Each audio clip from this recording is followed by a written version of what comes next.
Jadi resolusinya tahun depan adalah dana yang aku investasiin jauh lebih gede dari sebelumnya. Otomatis income-nya harus meningkat dong. Betul. Income meningkat, pasti duit yang diinvestasiin juga meningkat. Jangan kebalik ya, income meningkat, gaya hidupnya yang meningkat. Wah, itu bahaya. Ya, balance, harus balance. Gaya hidup nggak apa-apa meningkat, tapi jangan lupa investasinya juga meningkat.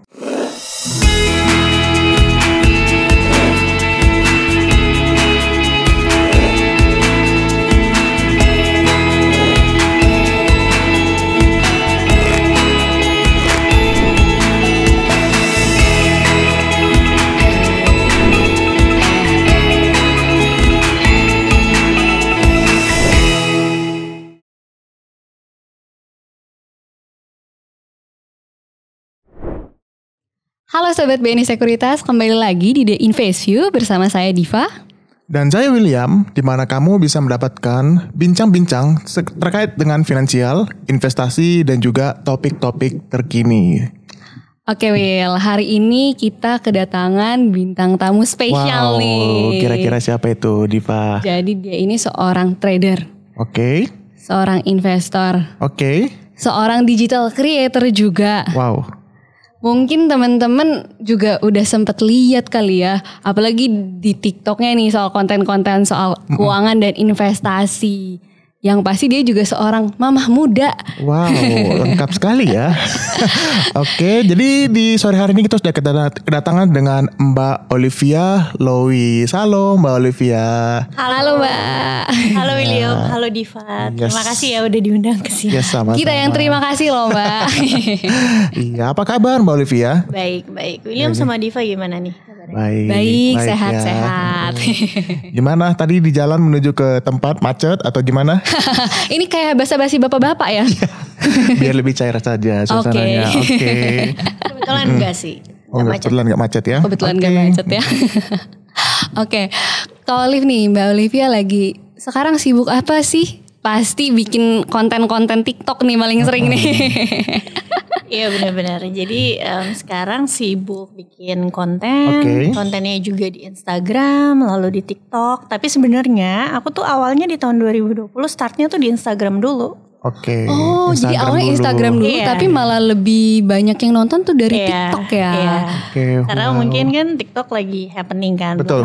Tapi sebenarnya kalau isi konten ya, kalau yang lebih berisi itu sebenarnya lebih berisi di Instagram. Karena kan kalau di Instagram kita bisa nulis kan. Aku tuh sebenarnya awal mulanya justru di Instagram itu nulis, bukan bikin video. Oh gitu. Pas TikTok lagi hits mungkin ya baru mulai bikin video ya. Dan emang orang mungkin lebih seneng lihat video, lebih gampang dicerna kali ya. Betul. Itu TikTok berarti tahun 2021 banget baru mulai atau tahun 2020 udah mulai juga?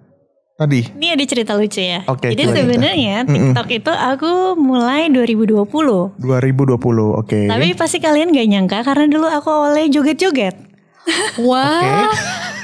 Ini gak nyangka beneran loh. Di TikTok. Iya. Terus tapi habis itu aku pikirnya ngapain joget-joget terus kan. Aku fokus di Instagram, bikin konten yang serius tentang investasi. Terus aku vakum di TikTok agak lama. Baru aktif lagi itu akhir 2020. Jadi tadinya followersku cuma sekitar 9 ribuan di TikTok. Akhirnya kan sekarang udah 70 ribu gitu. Semenjak aku aktif lagi akhirnya aku rubah semuanya. Aku ganti konten kayak saham dan instrumen investasi lain gitu. Jadi di awal mulanya sebenarnya konten TikToknya tuh dari konten santai ya, konten joget-joget. Betul. Setelah itu dirubah malah jadi melejit loh. Betul, tentang investasi lagi ya. Nah, pertanyaannya sekarang gini Mbak Olivia, itu kira-kira idenya apa sih waktu itu memulai TikTok tentang investasi? Kira-kira kenapa gak tentang apa gitu, kenapa tiba-tiba harus spesifik investasi? Mungkin bisa jelaskan kenapa investasi dan mungkin Mbak Olivia bisa jelaskan juga awal mula berinvestasi saham itu seperti apa? Ceritanya seperti apa di awal gitu Mbak? Oke, jadi mungkin aku akan ceritain sedikit. Silakan. Panjang juga gak apa-apa ya. Awal mula aku bikin konten ya. Pertama kan bikin kontennya di Instagram itu bulan Mei tahun 2020 ya. Kalau misalnya mungkin Diva tahu sama William, itu kan tahun dimana market crash. Iya betul. Dari mulai Februari, Maret, April, Mei. Nah waktu itu aku kepikirannya karena aku tergabung di salah satu komunitas saham. Aku berpikir kayak Ini kan market crash. Kalau kita baca buku dimanapun atau misalnya kita ikut komunitas manapun kan pasti diajarinnya adalah kalau market crash itu sebenarnya kesempatan kita untuk beli saham di harga yang murah gitu kan. Begitu. Apalagi banyak banget perusahaan-perusahaan bagus yang harganya murah. Bahkan di tahun kemarin kita tahu BBRI sampai harganya ke bawah 3.000, BBCA 20.000 dan lain-lain. Jadi aku tuh ngerasa kayak ini kesempatan untuk teman-teman gitu yang ada di sosial media atau masyarakat Indonesia masuk ke saham gitu atau mulai berinvestasi karena resikonya menurutku ya ketika market crash jauh lebih rendah gitu. Jadi aku mulai sharing aja apa sih itu investasi dan lain-lain. Tapi ternyata diterima baik oleh market gitu kan. Maksudnya oleh market di sosial media ya banyak akhirnya yang ngeliat, yang follow. Dulu tuh followersku baru 5.000 ya. Sekarang tuh 28.000 sih. Wow. Tapi menurutku lumayan. Lumayan banget ya. Lumayan banget ya. Betul. Tapi menariknya begini Mbak Olivia. Itu kan berarti kan mulainya pas Maret 2020 ketika market lagi crash. Tapi untuk memulai investasi sendiri tuh tahun berapa sih Mbak? Dan waktu itu apa sih yang membuat Mbak Olive itu memutuskan untuk mulai investasi saham? Itu seperti apa ceritanya Mbak? Oke, jadi aku mulai investasi tahun 2018. 2018, oke. Alasannya tuh klasik banget, karena mau nyiapin dana pendidikan anak. Jadi 2018 itu kebetulan aku lagi hamil anak kedua. Wow. Itu sekitar bulan November aku ingat banget. Lagi hamil anak kedua karena suamiku tuh kan aku ibu rumah tangga ya kondisinya dulu. Terus suamiku tuh kerja di corporate. Berarti kan single income nih. Nah aku berpikir dong kalau misalnya single income kayak gini, aku ngelihat aduh kok dana pendidikan tambah lama tambah mahal ya. Kita tahu dana pendidikan setiap tahun ada inflasi. 10-15%. Kalau suami cuma kerja di korporasi paling setahun gajinya naiknya berapa persen sih? Kan gak mungkin 10% per tahun kecuali pindah-pindah kantor terus gitu ya. Jadi aku mikir gimana ya caranya aku pengen kuliahin anak di jurusan ini di kampus ini. Untuk nyampe duitnya ke segitu gimana caranya? Kalau misalnya nabung doang nih kayaknya gak bisa deh. Gak ketemu hitungannya gitu. Akhirnya aku cari tahu kebetulan tahun 2018 ada satu akun Instagram yang fenomenal banget yang mungkin tahu kita nggak usah sebut namanya ya. Ya itu membahas tentang personal finansial ya, finansial keuangan. Dia juga bahas tentang investasi. Disitulah aku tahu yang namanya saham, gitu ya. Karena di situ aku tahu, aku cari tahu.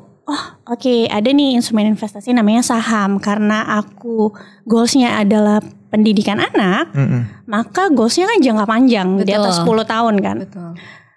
Yang aku baca adalah, yang aku cari tahu, salah satu instrumen yang cocok untuk investasi jangka panjang adalah saham.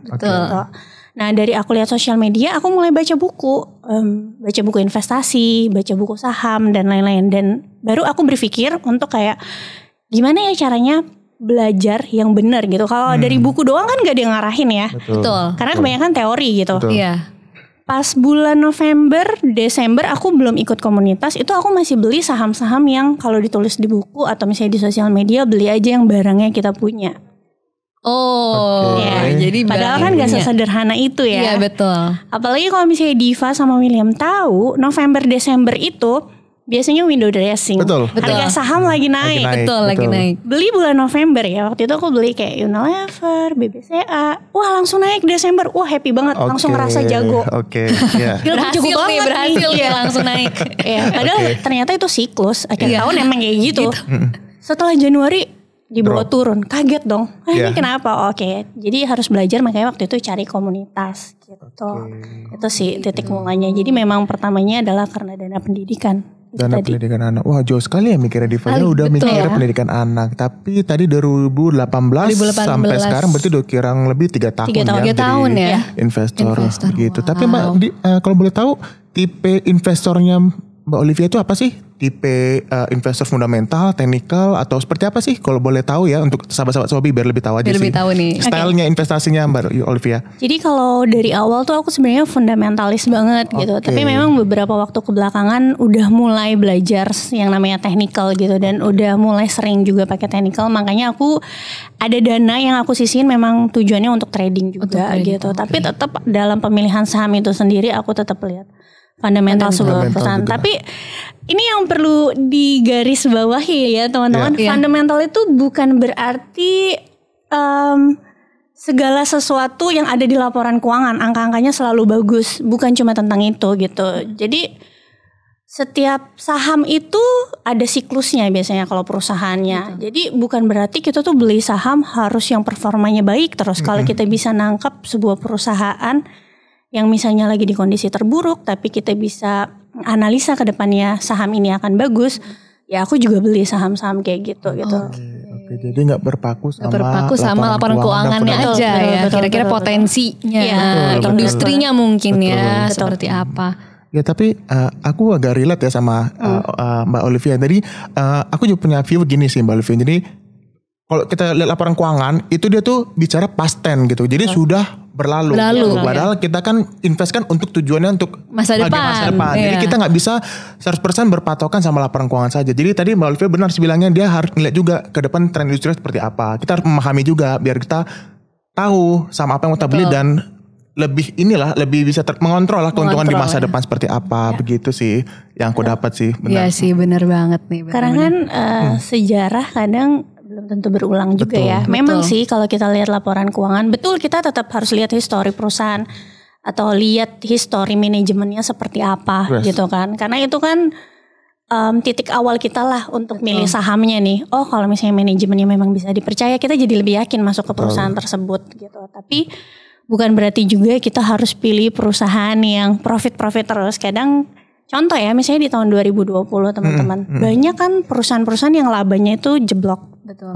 Karena pandemi ya. Iya, karena pandemi. Jadi kalau misalnya perusahaan itu bisa terganggu dari dua hal kan, faktor eksternal atau internal. Eksternal itu kan kayak COVID-19 tahun 2020. Jadi mereka keuangannya terganggu bukan karena dari dalam perusahaan itu sendiri, tapi karena ada faktor dari luar ya. Contohnya seperti banking lah. Itu kan karena COVID akhirnya banyak kredit macet, permintaan kredit menurun, terus juga pendapatan mereka menurun. Itu datangnya dari luar. Tapi ketika nanti ekonominya membaik, pasti kan faktor-faktor eksternal ini akan terhapus gitu. Kembali prima lagi gitu. Jadi kalau misalnya biasanya kalau kita nungguin laporan keuangannya tunggu bagus dulu seperti yang William bilang, itu berbicara masa lalu, harga sahamnya udah gak semurah. Udah gak semurah itu ya. Betul banget nih, setuju banget nih sama Kak Olivia. Tadi kan sempat Kak Olive share juga kenapa mulai investasi tahun 2018, salah satunya ya untuk dana pendidikan anak. Nah kalau menurut Kak Olive sendiri sih, sepenting apa sih pentingnya mulai investasi di zaman sekarang nih? Apalagi kan udah gampang banget ya kalau sekarang investasi. Zaman dulu kita investasi wah susah banget kali ya. Kalau sekarang telepon broker dulu sekarang di tangan udah bisa ngapa-ngapain gitu. Menurut Kak Olive pentingnya mulai dari zaman sekarang gimana sih Kak? Oke, jadi untuk kaum milenial sama Gen Z itu sebenarnya harusnya bersyukur banget ya dikasih kemudahan. Kenapa? Karena sekarang zamannya teknologi digital, kita tuh nyari informasi gampang. Ya kan? Terus mau daftar buka rekening gampang, semua serba online. Mau jual beli saham klik-klik doang gitu. Jadi kalau misalnya nggak dimanfaatin itu sayang banget. Betul. Nah, kenapa sih kita harus investasi? Yang teman-teman harus tahu itu balik lagi ada yang namanya inflasi. Kalau misalnya Diva sama William ingat, kalau zaman aku ya waktu SD beli bubur ayam harga Rp500. Wah, anak zaman sekarang gak kenal tuh ada bubur 500 Kak. Di depan rumah sekarang harganya 10.000. Itu paling murah loh. Iya, itu udah murah banget ya. Ya kan? Jadi kalau misalnya kita gak investasi cuma nabung doang, percaya deh sama aku gak kekejar gitu. Terus belum kalau kita naruh duit di tabungan doang ya, walaupun kita tetap harus punya yang namanya dana darurat. Kalau kita nabung di bank doang kan ada biaya admin ya. Betul. Jadi uang kita tuh sama aja kegerus gitu. Kegerus sama inflasi sama biaya admin. Karena bunga tabungan sendiri paling berapa sih? Iya. Ngomongin investasi itu gak mesti juga tentang saham gitu. Betul. Bisa ada banyak ya. Iya, bisa deposito, reksadana, apapun itu yang bikin teman-teman nyaman. Tapi ya memang harus investasi gitu. Betul. Kalau misalnya kita lihat di Forbes juga, mungkin kan teman-teman tahu orang-orang yang kaya itu selain mungkin mereka juga pengusaha, tapi mereka juga pasti kan Investasi. Betul. Ya. Ini mungkin gambaran aja ya. Tadi mau melengkapi kata Mbak Olivia. Tadi benar, kalau kita nabung di bank itu kan bunganya 4%. Inflasi itu 3%. Jadi sebenarnya net yang kita terima itu cuma 1%. Gitu. Jadi wow, itu kayaknya sih mungkin beberapa teman-teman belum tahu ya tentang itu ya. Jadi penting sih namanya mengetahui tentang inflasi, suku bunga, dan juga pentingnya investasi di saham. Karena kalau sebagai gambaran ya Mbak Olivia, kalau Bank BCA aja tuh rata-rata sahamnya itu bisa naik kurang lebih sekitar 9-10% gitu. Jadi jauh lebih bagus daripada deposito, nabung di bank seperti itu gitu ya. Iya sih, saya setuju banget sih tadi. Kalau bunga depositonya sendiri biasanya berapa? Cuma 2,5% kan sekarang? Iya, sekarang ya. Lebih tinggi inflasinya lagi sekarang gitu ya. Makanya. Itu sih. Betul. Aku mau nanya juga nih tentang kita nih akhir tahun nih bulan Desember gitu ya. Jadi biasanya kalau di bulan Desember kan orang prepare buat bikin resolusi tahun 2022 gitu. Iya 2021 aja kayak resolusi gue belum semua berhasil gitu. Ya gitu. Jadi ini mungkin momen yang bagus buat sahabat Sobi tentang memutuskan untuk memulai investasi gitu. Jadi kira-kira Mbak Olivia resolusi di tahun 2020 mungkin banyak sahabat Sobi yang pengen memulai investasi saham. Nah menurut Mbak Olivia bagusnya tuh mulai dari mana sih untuk memulai investasi saham di tahun 2022? Seperti itu. Jadi kalau misalnya mau mulai investasi di 2022, sebelum kita lompat nih ke investasi saham ya, mungkin kita bisa pikirin dulu. Teman-teman harus punya dana darurat, jangan lupa gitu. Minimal 3 bulan. Kenapa sih? Soalnya dana darurat itu dana yang kita perluin kalau misalnya terjadi hal-hal darurat gitu. Jangan sampai teman-teman fokus sama investasi gak punya dana darurat, tiba-tiba teman-teman gak punya duit investasinya harus diambil gitu. Iya kalau misalnya harga sahamnya lagi naik, kalau turun akhirnya terpaksa kita menjual saham kita di harga yang kita gak inginkan. Ini banyak terjadi tahun 2020, ya kan? Jadi harus punya dana darurat dulu. Nah, kalau misalnya belum pernah coba investasi sama sekali, boleh startnya dari instrumen yang paling rendah resiko dulu. Misalnya reksadana pasar uang. Oke, habis itu reksadana pendapatan tetap, baru reksadana saham, baru saham. Kalau misalnya tetap mau coba saham, gak apa-apa, tapi diversifikasi. Kita kan sering dengar ya, jangan taruh semua uang kita di satu keranjang. Iya, betul. Itu kan gunanya sebenarnya untuk meminimalisir resiko. Memang sih cuannya jadinya gak optimal, karena banyak ya, aku tuh sering banget kayak dapat DM kayak, Kak tapi kalau misalnya gak di saham semua nanti cuannya gak optimal dong. Yang satu returnnya cuma 5%, yang satu ini. Ya gak apa-apa, kan kita kalau mau investasi harus pikirin juga resikonya kan. Gitu. Betul. Jadi gak apa-apa didiversifikasi aja. Kalau saran aku ya, untuk sekarang nih, untuk 2022 nanti, diversifikasi ketiga. Reksadana pasar uang, reksadana pendapatan tetap, dan saham. Reksadana pasar uangnya terserah mau yang mana. Reksadana pasar uang tuh kan rata-rata sama ya, isinya itu deposito. Kalau reksadana pendapatan tetap ini yang sering banyak ditanyain karena tahun depan ada isu tapering. Kenaikan suku bunga. Taperingnya kan udah jalan. Tapi kenaikan suku bunga. Yang dimana katanya kalau misalnya suku bunganya naik nanti nggak bagus lah untuk obligasinya. Mungkin aku bisa jelasin ya sedikit. Boleh. Kalau teman-teman mau pilih reksadana fixed income atau pendapatan tetap, cari reksadana yang isi prospektusnya itu kebanyakan obligasi korporasi, jangan obligasi pemerintah. Kenapa? Karena kalau misalnya suku bunga naik, harga obligasi itu turun. Ya, jadi harga obligasi itu bisa naik dan bisa turun, teman-teman. Harga obligasi turun. Penurunan harga obligasi tergantung produknya, seberapa besar penurunannya. Ya, nah biasanya untuk obligasi-obligasi yang kuponnya kecil dan juga jatuh temponya lebih panjang, itu biasanya penurunan harga obligasinya lebih dalam. Nah biasanya kupon kecil dan jatuh temponya banyak itu adanya di obligasi pemerintah. Karena jatuh temponya biasanya 5-20 tahun. Betul. Kuponnya kecil karena lebih aman dari obligasi korporasi gitu. Kalau obligasi korporasi itu biasanya jatuh temponya paling banyak cuma 3 tahun gitu. Jadi cari reksadana fixed income yang banyaknya korporasi gitu, supaya harga reksadananya nggak gitu terpengaruh dan return kita juga masih bisa tetap maksimal. Nah sisanya lagi mungkin 30-50%-nya kalian bisa masukin saham. Cuma perlu diperhatiin ya, lagi-lagi isu kenaikan suku bunga di tahun depan. 2022. Biasanya setelah window dressing, Januari pertengahan ke depannya itu musim-musim koreksi, ya kan? Karena biasanya Desember udah naik, November udah naik, Januari udah naik gitu.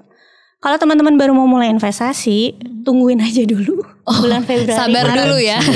Wait and see dulu. Sambil ngelihat makroekonominya seperti apa. Gitu. Oke, wow, ini menurut aku.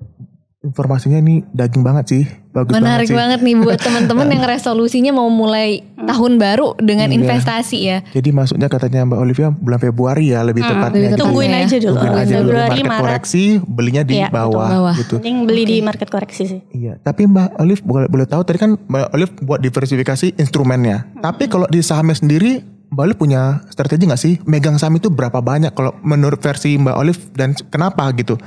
Oke. Jadi kalau aku pribadi nggak lebih dari 10 satu porto ya, karena kan aku juga punya beberapa portofolio kan. Satu RDN lah gitu kita sebutnya, nggak lebih dari 10, tapi maksimal paling 6-7 gitu. Oke. Jadi nggak banyak juga ya, nggak lebih dari 10 juga ya gitu ya. Memang kita kalau ngelihat perusahaan ya, kayak sekarang nih menurutku akhir tahun ini ya banyak banget opportunity-nya gitu, tapi kalau terlalu banyak juga nanti kita pusing sendiri gitu, mantaunya seperti apa. Jadi mending kalau kita yakin sama sahamnya, kita taruh lebih gede di situ. Jadi kalau cuan juga lebih enak gitu dibanding terlalu banyak. Terlalu banyak ya. Nggak maksimal juga. Nggak maksimal juga ya. Mungkin gimana? Wow. Menarik banget nih buat teman-teman nih Sobi. Tolong dicatat ya kalau emang mau jadiin investasi itu resolusi di tahun 2022 apa aja yang harus dilakuin tadi. Kalau mau pilih reksadana pendapatan tetap, cari yang dari banyaknya obligasi korporasi ya, betul ya. Terus juga kalau mau cemplung gitu investasi di saham juga sambil wait and see kira-kira kapan masuknya saat market lagi terkoreksi ya. Tadi dikasih clue tadi bulan Februari. Bulan Februari gitu. Tadi ya. Lihat-lihat dulu ya. Lihat-lihat dulu ya. Oke, kalau dari Kak Olivia sendiri nih, ada nggak sih resolusi buat tahun depan versi Kak Olivia untuk investasi atau trading, pengennya tuh kayak gimana gitu? Investasi, trading, atau mungkin just as simple as financial planning yang ingin Kak Olivia lakukan tahun depan? Kalau aku udah pasti setiap tahun tuh pengennya kan kehidupan yang meningkat, termasuk juga dana investasi yang meningkat. Jadi resolusinya tahun depan adalah dana yang aku investasiin jauh lebih gede dari sebelumnya. Otomatis income-nya harus meningkat dong. Betul. Income meningkat, pasti duit yang diinvestasiin juga meningkat. Jangan kebalik ya, income meningkat, gaya hidupnya yang meningkat. Wah, itu bahaya. Balance, harus balance. Gaya hidup nggak apa-apa meningkat, tapi jangan lupa investasinya juga meningkat gitu. Yang pasti meningkat. Tapi kalau Mbak Olive sih, ada nggak sih punya spesifik tiap tahun tuh pengen ningkatin aset berapa persen dari aset tahun sebelumnya? Terutama tahun 2022 gitu. Mungkin pengennya kalau bisa sih 20% lah kenaikan tiap tahun atau seperti apa gitu. Ada targetnya gitu gak sih? Ada. Minimal 25%. Minimal 25%. Wow, itu keren sekali. Itu udah jauh lebih dari cukup. Karena tadi deposito cuma 4%, 5% gitu kan. Baru gak tahu ya kalau sekarang obligasi berapa persen, kurang lebih 8% lah, 8-10. Jadi 25% itu udah gede banget sih. Betul. Oke. Nah, Mbak Olive nih kita balik lagi nih ke strategi investasi tahun 2022. Nah, menurut Mbak Olive, view-nya atau outlook di tahun 2022 itu seperti apa sih? Mungkin Mbak Olive bisa ceritakan seperti apa ekonomi kita ke depan tahun 2022, dan untuk menjawab juga mungkin menurut Mbak Olivia, sektor apa yang paling menarik untuk kita investasikan di tahun 2022 versi Mbak Olivia. Ini pertanyaannya mendadak nih di tahun ini. Tapi gak apa-apa. Oke, untungnya aku sudah mempersiapkan jawaban. Keren dong. Jadi kalau misalnya ngomongin ekonomi tahun depan seperti apa, aku bukan ahli ekonomi, takutnya salah ya. Cuma yang perlu kita waspadain memang kan isu yang paling banyak beredar itu tapering dipercepat. Jadi mungkin kalau teman-teman belum tahu, tapering dipercepat tuh maksudnya pengurangannya tuh digandakan. Jadi kalau taperingnya makin cepat, naik suku bunganya takutnya jadi makin cepat. Nah, kan nih banyak yang bilang gitu, analis-analis, kalau suku bunga naik itu musuhnya sektor-sektor teknologi gitu ya. Karena kan growth stock gitu. Karena biasanya kalau misalnya analis bikin proyeksi pakai terminal value, laba ke depan gitu. Nah biasanya teknologi ini karena harga sahamnya udah naiknya kenceng beberapa waktu terakhir, jadi valuasinya juga udah sangat mahal gitu ya. Betul. Itu kan katanya gitu. Tapi aku perhatiin gini, kalau di Indonesia sendiri ya, sektor teknologinya kalau yang kita tahu, salah satunya deh, boleh nggak sih sebut nama emiten? Boleh ya. Boleh kok. Ya. Iya. Ini cuma sebagai contoh ya teman-teman. Boleh. Jadi nggak semua, tapi kalau teman-teman lihat yang ada di indeks teknologi, nggak semua kita sebut saja misalnya MTech. Dari semenjak dia isu tapering, jadi tapering itu kan bukan mendadak kan, isunya sudah ada beberapa bulan lalu. Gitu. Harga sahamnya tuh udah koreksi semenjak dari Agustus gitu. Jadi malah menurutku bisa jadi tahun depan karena koreksinya udah duluan, turunnya udah dalam. Bahkan kalau gak salah penurunannya dari harga tertinggi kemarin sempat 50%. Bisa jadi tahun depan pas beneran naik suku bunganya sahamnya malah gak koreksi lagi. Karena udah price in. Udah price in, betul. Karena dia udah turun lebih dulu ya. Karena kan biasanya market tuh bergeraknya duluan kan. Betul. Karena investor tuh banyak yang antisipasi. Ada isu apa mereka antisipasi duluan gitu. Ngurangin barang lah dan lain-lain gitu. Jadi mungkin itu bedanya sektor teknologi kita sama di luar gitu. Kalau misalnya ada juga kan di luar yang bilang nanti sektor teknologinya bakalan turun lah, koreksi. Kalau menurutku ya, kalau kita investasinya di market luar, justru kesempatan sih bisa dapat saham-saham Facebook di harga murah dan lain-lain ya kan. Jadi menurutku balik lagi kayak sebenarnya investor tuh belajar technical analysis ya. Sometimes nggak perlu yang jago-jago nih, cuma lihat support resistance saja itu bisa ngebantu. Ngebantunya apa? Oh kalau misalnya IHSG-nya koreksi kan belum tentu sahamnya. Betul. Kan? Karena kan kalau kita lihatnya IHSG itu kan ada bobot di situ kan, bobotnya blue chip. Terutama paling besarnya itu banking. Banyak saham-saham yang nggak berkolerasi. Mungkin tahun depan IHSG-nya koreksi karena kenaikan suku bunga, belum tentu semua saham kayak gitu. Turun juga. Betul. Jadi ya kita nggak usah takut asing net sell segala macam, cari aja saham-saham yang nggak digerakin sama asing dalam artian gitu. Tapi tetap yang fundamentalnya bagus juga. Ya, jadi sektor teknologi jadi pandangan aku tahun depan.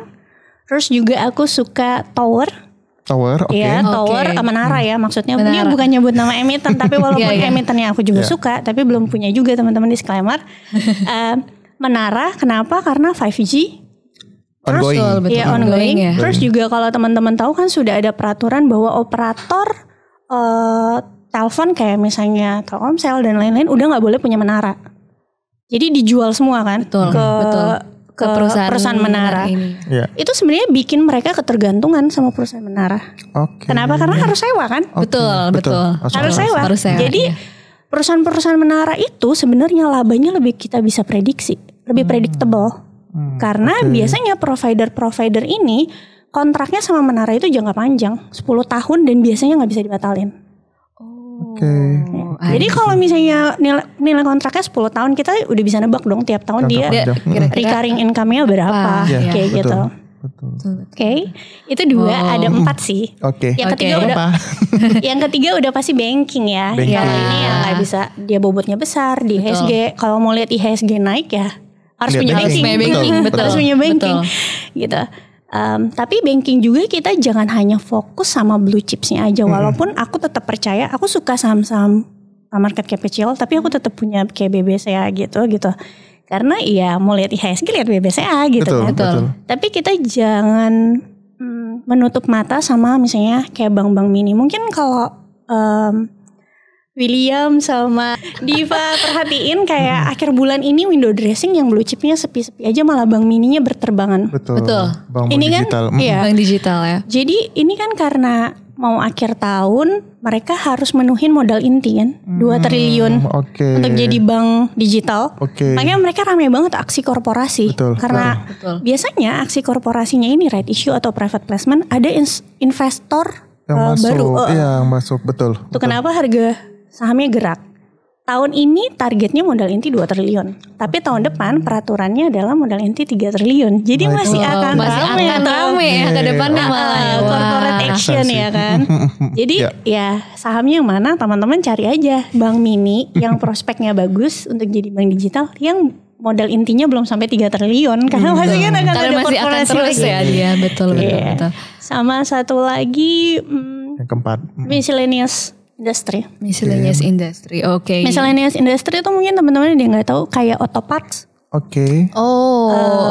Otomotif kan komoditi boom, income meningkat, which is konsumsi meningkat, beli mobil meningkat, ya pakai auto parts-nya lah.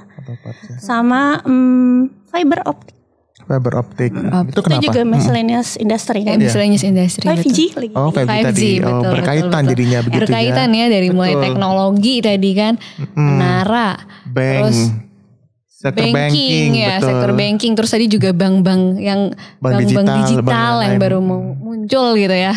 Ya itu clue dari Mbak Olivia. Jadi kok spesifik sahamnya silahkan cari sendiri ya. Kan itu industrinya aja ya. Balik lagi. PR nih buat teman-teman. Iya, buat sobi-sobi untuk pilih sendiri, cari tahu lagi lebih dalam ya yang pasti ya. Sama satu lagi nih aku mau nambahin boleh? Boleh dong. Transportation, logistik ya. Logistik. Oh iya. Karena kita kan online, belanjanya online, kurir dan lain-lain. Betul. Apalagi tahun depan kan katanya salah satu emiten logistik juga mau IPO. Mau IPO, kita nggak usah sebut namanya. Iya, Tapi ini makin rame nih. Iya. Banyak juga yang nungguin ya, mungkin ya. Oke. Ada 5 ya jadinya ya. Catat ya Sobi ya. Tadi sudah di-share sama Mbak Olivia. Tadi ada 5 industri yang menurut Mbak Olivia itu bakal bagus lah di tahun 2022 versi Mbak Olivia. Begitu. Oke, yang pasti harus dicatat nih Sobi ya. Betul sekali. Buat panduan nih, buat tahun 2022 panduannya apa-apa aja nih. Iya, Oke, jadi senang sekali ya bisa membuat ataupun merencanakan resolusi tahun 2022 bareng Mbak Olivia ya. Jadi hari ini kita sudah mendapatkan banyak sekali insight nih, info-info yang penting nih buat Sobi nih, buat sobat-sobat BNI Sekuritas, buat yang baru mau resolusinya tahun depan pokoknya harus mulai investasi. Selama ini boros-boros self reward mulu, tahun depan harus investasinya mau mulainya dari mana? Tadi udah di sharing nih, bahkan lumayan lengkap banget detail diceritain sama Kak Olivia. Terus juga kalau Kak Olivia sendiri tadi mau resolusinya seperti apa di tahun depan, dan bahkan industri pilihannya Kak Olivia nih lengkap di share dan kenapanya nih buat Sobi semua. Seru nih, udah ready nih buat tahun depan nih. Iya, berapa hari lagi ya tahun 2021 ya. Jadi ya timing yang bagus lah buat resolusi untuk tahun 2022. Tapi ingat ya, belinya kalau bisa pas koreksi. Oke, itu tuh harus dicatat, belinya pas koreksi. Betul. Cluenya tadi udah ada bulan Februari. Katanya. Tunggu sabar. Oke, Sobi semua terima kasih banyak yang sudah menyimak The Invest View kali ini. Jangan lupa like dan subscribe YouTube channel BNI Sekuritas supaya gak ketinggalan nih episode The Invest View yang selanjutnya. Yang pasti The Invest View juga bisa kalian dengerin di akun Spotify-nya BNI Sekuritas. Betul sekali. Dan juga jangan lupa buat teman-teman semua, sahabat Sobi, follow akun sosial media kita. Ada Facebook, Instagram, dan juga ada Twitter ya, untuk mendapatkan update-update terbaru ya tentang informasi dari BNI Sekuritas. Betul sekali. Jangan lupa di follow ya teman-teman ya. Jangan lupa di follow. Oke, seru banget nih, kita udah menyusun strategi tahun baru, New Year, New Beginning, New Strategi, udah ready ya. Oke, yang pasti untuk Sobi semua, tetap jaga kesehatan tubuh, tetap jaga kesehatan finansial, tetap berinvestasi, yang pasti investasinya bersama BNI Sekuritas. Yang pasti kami The Invest View Team ingin mengucapkan selamat Hari Raya Natal 2021 dan selamat Tahun Baru 2022 untuk Sobi semua. Thank you Kak Olive. See you Sobi.